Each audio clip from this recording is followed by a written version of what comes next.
Chapter 17, Section 3, Russia Today. Russians have always had a special feeling for the countryside, from the wheat fields and birch forest in the west to the endless grasslands of the steppe. But Russia's great cities are exciting too, with many shops, museums, and events. The Russian Federation. For decades, the Soviet Union reigned as a superpower, with Russia as its strongest republic. Then in 1991, the Soviet Union broke apart. Russia's leaders had to create a new government as they struggled to change from communism to democracy. Government. The Russian Federation is a federal republic, a system in which power is divided between national and local governments. The voters elect a president to serve as the country's chief executive, Russia's most powerful official. The president appoints a prime minister to serve as the head of the government. A legislature called the Federal Assembly makes the country's laws. Increased democracy has led to more freedoms for Russians.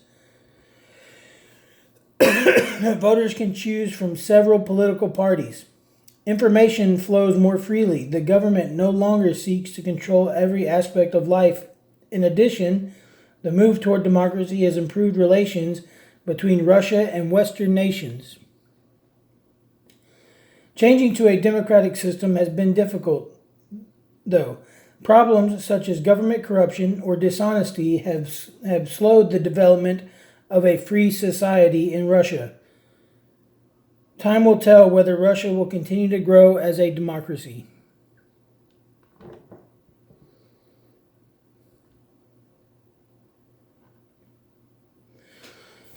Economy. With the move to democracy, Russia also began shifting to a market economy. This type of economy is based on free trade and competition. Today, the Russian government has greatly reduced its control of the economy, and most businesses and farms are now privately owned. These changes have led to economic growth. At the same time, most of Russia's wealth is now in the hands of a small number of people. Today, Russia produces and exports oil, natural gas, timber, metals, and chemicals. Heavy industry, such as machinery, is still important. However, light industry, such as clothing and electronics, has grown. Furthermore, service industries now make up the largest part of Russia's economy. In agriculture, Russia is now a major grower and exporter of grains. Other major crops are fruits, potatoes, and sugar beets.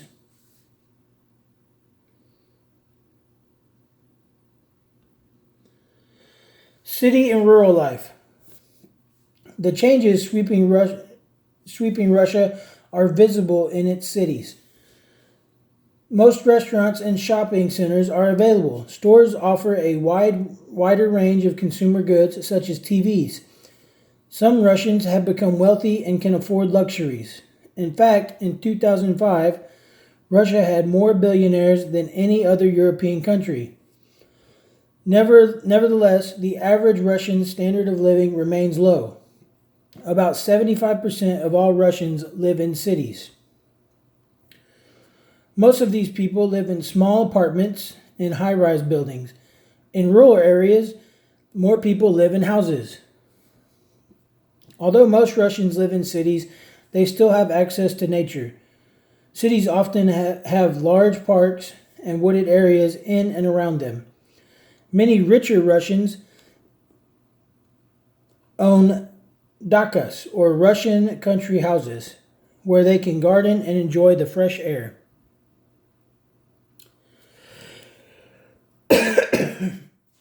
The small region of Kaliningrad, only slightly bigger than Connecticut, is more than 200 miles or 320 kilometers from the rest of Russia. So why would Russia want this area? The reason has to do with the country's cold climate. Kaliningrad is Russia's only Baltic seaport that is free of ice all year. This important port provides Russia with year-round access to profitable European markets and trade. Railroads connect the port of Russia's major cities as the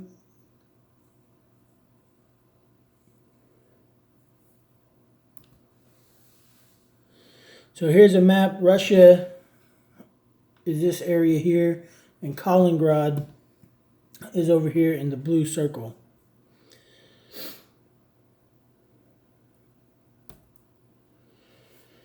Culture regions. You have learned that Russia is vast and diverse. For this reason, we divide Russia into several culture regions. These regions differ in features such as population, natural resources, and economic activities. The four Western culture regions make up Russia's heartland. This area is home to the vast majority of Russia's people, as well as to the country's capital and largest cities. In addition, the fertile plains of Russia's heartland are the country's most productive farming area. The Moscow region. Moscow is Russia's capital and largest city. The sprawling modern city has wide boulevards and large public squares. Its many cultural attractions include the world-famous Bolshoi Ballet and Moscow Circus. At Moscow's heart is the Kremlin, the center of Russia's government. In Russian, Kremlin means fortress. The Kremlin consists of several buildings surrounded by a wall and towers. The buildings include not only government offices, but also palaces, museums, and gold-domed churches. Next to the Kremlin is Red Square, an immense plaza. It is lined by many famous landmarks, such as St. Basil's Cathedral.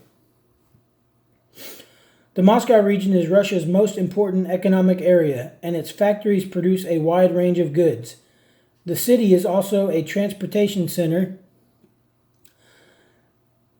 and links by road, rail, and plane to all parts of Russia.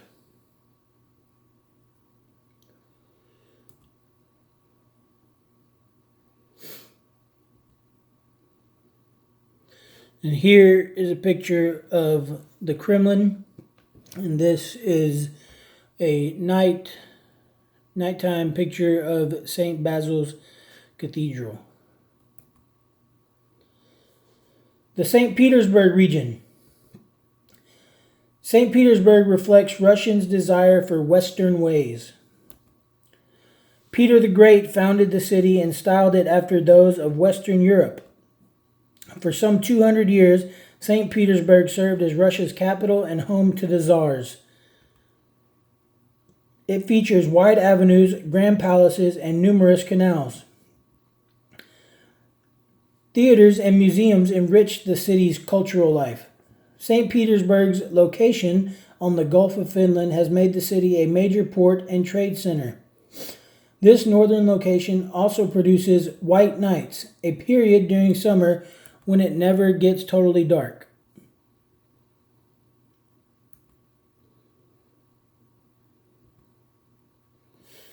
The Volga and Urals regions.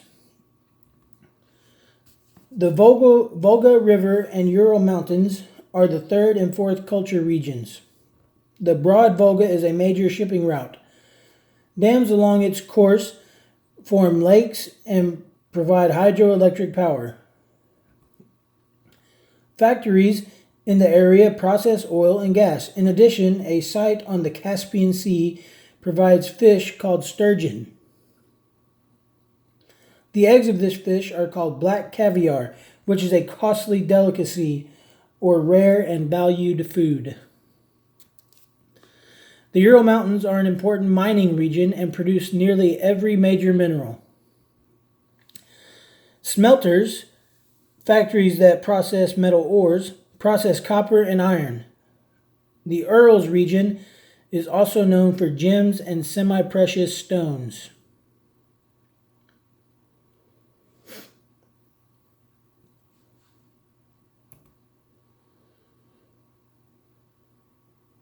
And there is a picture of some black caviar, which is fish eggs that rich people eat on crackers. Siberia. East of the Urals lies the vast expanse of Siberia. In the Tatar language, Siberia means sleeping land. Siberian winters are long and severe.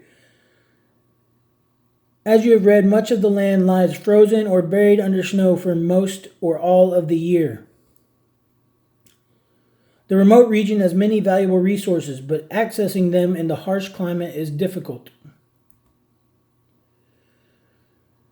Siberia's main industries are lumber, mining, and oil production. Large coal deposits are mined in southwest Siberia. Rivers produce hydroelectric power. The southern steppes, where the weather is warmer, are Siberia's main farmland. Because of Siberia's harsh climate, jobs there pay high wages. Even so, few people choose to live in Siberia. Most towns and cities are in the western and southern parts of the region. These cities tend to follow the Trans-Siberian Railroad. This rail line runs from Moscow to Vladivostok on the east coast and is the longest single rail line in the world. The Russian Far East. Russia has a long coastline on the Pacific Ocean. There, in the Russian Far East, much land remains heavily forested. In the few cities, factories process forest and mineral resources. Farming occurs in the Amur River Valley. The city of Vladivostok is a naval base and the area's main seaport. Islands off the coast provide oil, minerals, and commercial fishing.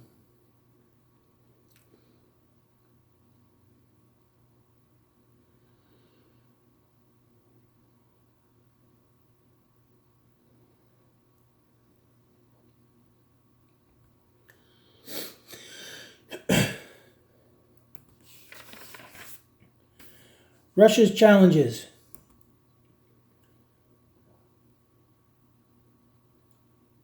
Although Russia has made great progress since 1991, challenges remain. First, Russia's shift to a market economy has not been without problems. For example, prices and unemployment have risen, and the gap between rich and poor has widened. Second, Russia's population is falling, as you can see, is falling. More Russians are dying than are being born. One reason is that many Russians cannot afford good health care. Third, the Soviet government did little to prevent pollution. As a result, pollution, such as industrial chemicals, has seriously harmed Russia's environment. The government must now repair the damage. And fourth and last, Russia faces ethnic conflicts. One of the worst is in the Russian Republic of Chechnya in the Caucasus Mountains. Some people in this Muslim area want independence. Fighting and terrorism there have caused many deaths.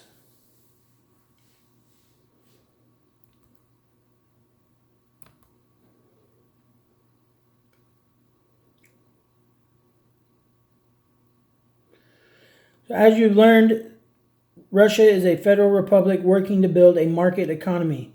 The West is Russia's heartland, but Siberia has many valuable resources.